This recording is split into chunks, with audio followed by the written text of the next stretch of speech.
في يوم من الأيام دخل رجل يعرف بابن الفيشي لمنزله اللي بيقع كان بالقرب من الجامع الأزهر، فسمع صوت من جدار بيته بيقول له اتق الله وعاشر زوجتك بالمعروف.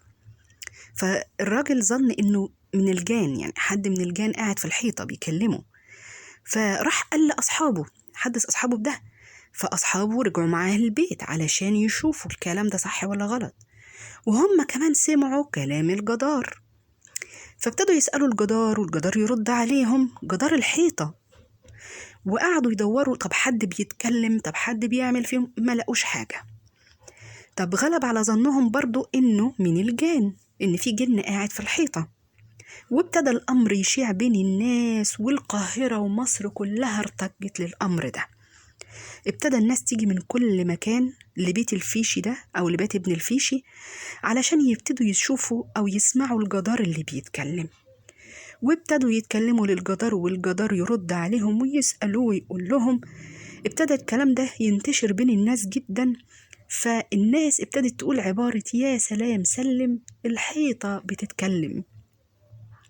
وكان الناس يعني نقدر نقول كادوا أن يفتنوا بهذا الحائط ليه، وابتدوا يعني يقولوا كأنه مقام مبروك، وابتدوا يجيبوا له بقى فلوس وأكل وفاكهة وكل اللي تتخيلوه، لحد ما وصل الخبر للمحتسب وقتها، محتسب القاهرة.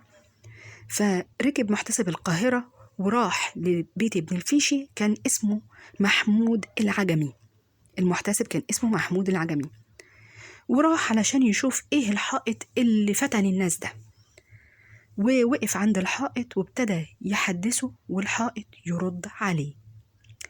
فمن فوره أمر بهدم الحائط ده على طول، ولما هدمه ما لقاش حاجة وراه.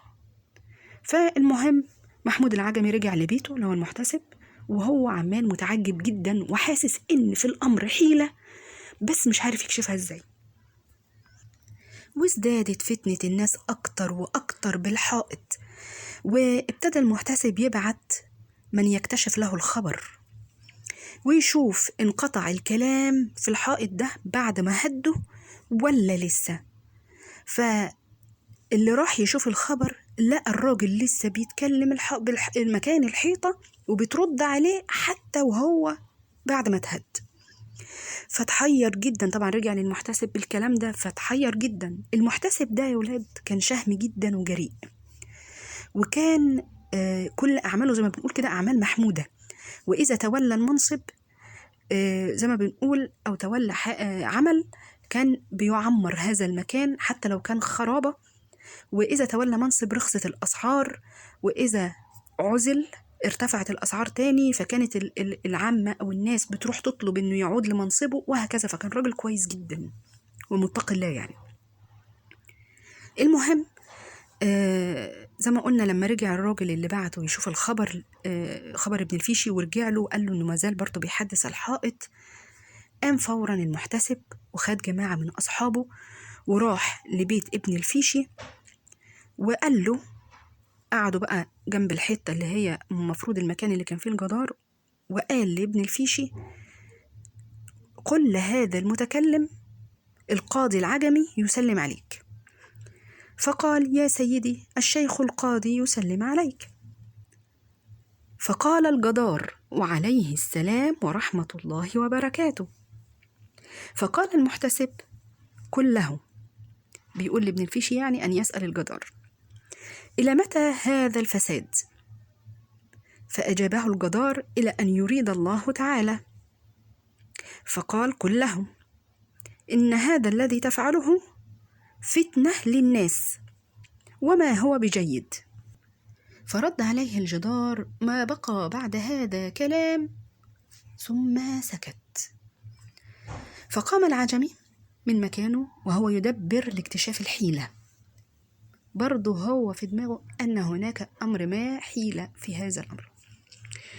بعد أن اشتدت بقى فتنة الناس بهذا الجدار لدرجة إن هم كادوا أن يتخذوه معبودا لهم، حتى إنه الأعيان والأمراء ابتدوا يحملوا الكثير من الأكل والمال وكل حاجة تخيلوا لهذا الجدار أو لصاحب الجدار طبعا، عشان بس يتبركوا أو يسألوه الجدار ويرد عليهم.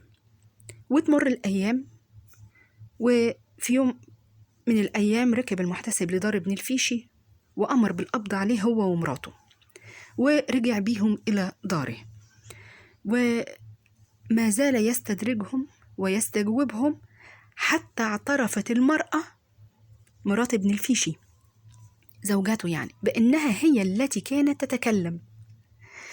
طب إيه اللي خلاها تعمل كده؟ اللي خلاها تعمل كده إن زوجها كان يسيء عشرتها، فاحتالت عليه بهذه الحيلة علشان توهمه أن في جان في الحيطة وبيوصي بيها. وفعلا حيلتها تمت على زوجها، لكن بعد شوية زوجها اللي هو ابن الفيشي علم بالأمر. فلما علم الأمر رأى إنه يستمروا على هذا الوضع حتى يستفيدوا أكتر بالمال والجاه اللي حصلوا عليه، ومراته وافقته على ده.